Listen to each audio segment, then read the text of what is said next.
हाल में अभी एक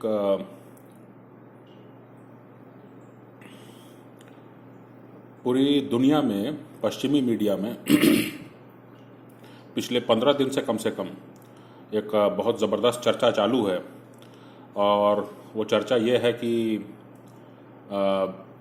ब्रिक्स का जो है शिखर सम्मेलन होना है। और शिखर सम्मेलन में जो है चीन ये चाहता है कि और भी कई देशों को शामिल किया जाए इसमें, और भारत इसके खिलाफ है। और भारत जो है वो नहीं चाहता है कि चीन अपने ख़ास देशों को जो है जिनसे उसके अच्छे संबंध हैं और जो उस पर निर्भर हैं वैसे देशों को जो है ब्रिक्स में ले आए। और ये एक चीन केंद्रित गुट बन जाए और भारत उसमें अलग थलग पड़ जाए, ऐसी पश्चिमी मीडिया में रिपोर्टिंग चल रही थी पिछले 15 दिन से बहुत ज़बरदस्त। भारत में भी तकरीबन मुझे लगता है कि उन्हीं से जो है मार्गदर्शन लेते हुए या उन्हीं से हिंट लेते हुए जो है भारत में भी जो रिपोर्टिंग थी वो इसी के आसपास घूम रही थी कि भारत जो है वो ये चाहता है कि ब्रिक्स में जो है जब ब्रिक्स का विस्तार हो या ब्रिक्स में और जब देशों को शामिल किया जाए तो उसके लिए पहले कुछ नियम निर्धारित कर दिए जाएं कि इस नियम के आधार पर जो है देश आवेदन कर सकते हैं और उनको स्वीकार किया जाएगा। तो लेकिन जो घटनाक्रम पिछले 2 दिनों में हुआ है वो आश्चर्यजनक रूप से बिल्कुल अलग है। जो जोहानिसबर्ग में प्रधानमंत्री मोदी और उनके शीर्ष सलाहकार जो हैं वो जोहानिसबर्ग में मौजूद थे, और ये माना गया कि जो है ये विस्तार वाली जो बात है वो अभी टल जाएगी। लेकिन आखिरी दिन जो है अचानक से जो है ये ऐलान किया जाता है कि भारत जो है वो बिल्कुल इसके पक्ष में है। और ख़ुद प्रधानमंत्री मोदी जो हैं वो कैमरे के सामने आकर के, मीडिया के सामने आकर के उन्होंने इस बात को स्पष्ट किया कि भारत हमेशा से इसके पक्ष में था कि ब्रिक्स का जो है विस्तार किया जाना चाहिए। और जिन देशों का नाम आ रहा था जिसमें कि एक सऊदी अरब के बारे में ये कहा जा रहा था कि जो है भारत को कुछ विशेष आपत्ति हो सकती है क्योंकि सऊदी अरब और ईरान और चीन और रूस जैसे देश अगर एक तरफ हो जाएंगे और वो इस गुट में शामिल हो जाएंगे तो भारत जो कि अपने आप को एक लोकतंत्र और पश्चिमी मॉडल का तो खैर वर्तमान सरकार नहीं मानती है, लेकिन भारत में कई लोग ऐसा मानते हैं कि हम पश्चिमी लोकतंत्र को हम उसकी तरफ बढ़ रहे हैं या उसकी तरफ उनको बढ़ना चाहिए। तो भारत के वर्तमान राजनीतिक नेतृत्व को जो है इससे कुछ परेशानी हो सकती है,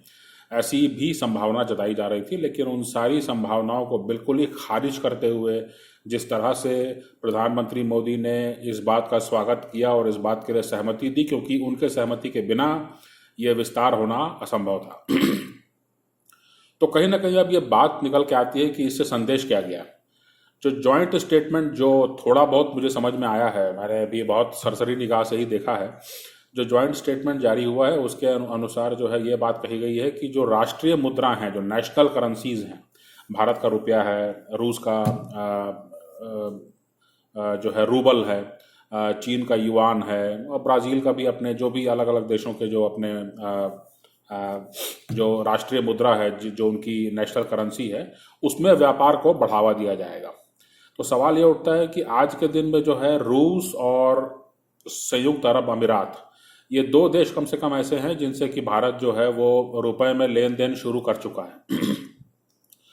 अब अगर सऊदी अरब और ईरान भी ब्रिक्स में आते हैं और कहीं ना कहीं ये व्यवस्था बनती है कि हर देश जो है वो अपनी राष्ट्रीय मुद्रा में खरीद कर पाएगा या बेच पाएगा, तो ये समझने वाली बात है कि क्या ईरान और सऊदी अरब से भी भारत जो है बड़े पैमाने पर तेल खरीदेगा और वो भी रुपए में। क्या एक बास्केट ऑफ करेंसीज की बात होगी कि हर देश जो ब्रिक्स में शामिल है वो कई अपने जो ब्रिक्स समूह के जो देश हैं उनकी मुद्राओं को जो है स्वीकार करेगा खुले तौर पर, और फिर किसी के पास अगर सरप्लस होता है तो उसका क्या किया जाना है वो जो है आपस में तय होगा। अगर ऐसी कोई व्यवस्था जमती है तो ये बहुत बड़ी एक घटना है, और यह माना जाना चाहिए कि एक झटके में जो है भारत ने जो है बिना ऐसा जताए पश्चिमी जो आधिपत्य है, पश्चिमी देशों का जो आधिपत्य है दुनिया भर की राजनीति में, दुनिया भर की संस्कृति में, दुनिया भर की अर्थव्यवस्था में उसको एक झटके में बहुत ज़बरदस्त तरीके से चोट पहुंचाई है। मतलब भारत सरकार ऐसा नहीं कर रही है, लेकिन हम ऐसा आकलन कर रहे हैं। इसके पीछे कारण ये है कि उनका टोटल कंट्रोल है,